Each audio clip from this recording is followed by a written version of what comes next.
A Prebond installation can be used to add highlights, volume, length, and texture. For this type of installation, you will need a comb, your shears, a micro needle appropriately sized for your beads, a closer tool, an opener tool, clips, your Linkies, and your Prebond. A hair extension stand is also very useful, but not required. Because Prebond can be used for so many different types of styles, I'm just going to show you how to place the bonds. To do a perfect row, we're going to first section the hair and clip it up out of the way. Prebonded tips are generally a bit too long for my liking, and I don't want the installation to be rigid, so I'm going to snip these tips a bit shorter.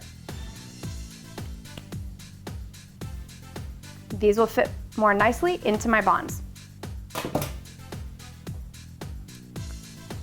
You're going to pick up a section of hair using a U or a V-shaped parting. You're going to grab onto the hair, close the latch, and slide your ring onto the hair. You're going to then pick up a piece of Prebond that you have just cut, and you're going to insert that into the ring. At this point, it's important that you're making sure that your ring is most of the way full. That should be full with the natural hair and with the Prebond. You're going to take your flat closing tool with no ridges on the inside, and you're going to position it over the ring so that you can adjust it up and down. We're going to take that close to the head, pulling the Prebond into position and clamping shut. You should see a slight amount of the bond protruding from the top, but you should also be able to pick up the piece and move it in a full circle without any pain. That's how you'll know when you have the perfect position. It's also incredibly important to make sure that your hair is traveling in the downward position. If you clamp the ring in a position where it's straight out from the head, it will stick out straight out from the head and it will cause undue pressure on the top of that bond. So avoid doing that. To install the next, we're going to do the same thing. We're going to pick up a section of hair, making sure that we don't have any crosshairs. We're going to go underneath that section, close our clamp, pull that hair into the ring. We're going to then insert our Prebond into our link. Then we're going to take our closing tool and we are going to use the closing tool to position that ring on the hair. We're going to clamp it down and then we're going to make sure that we still have free motion.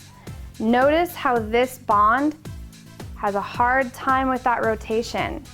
That means that if this person were to put this hair up into a ponytail, it would have undue pressure here. So we need to readjust this bond. I'm going to take my opener tool, which is sized for this size of Linky. I'm going to go on either side and I'm going to simply press that and it's going to spring back into that shape.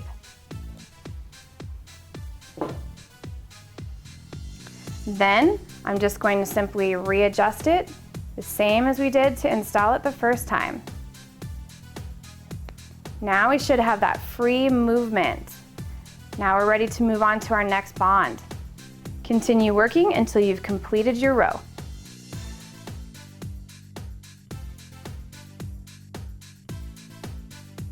Removal for Linkies with Prebond is just as easy. We're simply going to take our opening pliers, fit that on either side of the bead, and we're going to give it a gentle squeeze until it opens up.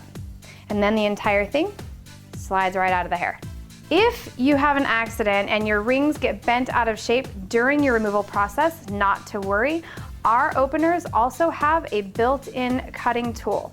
So the way that you will use that is you're going to position that cutter directly across the bead and give it a crimp.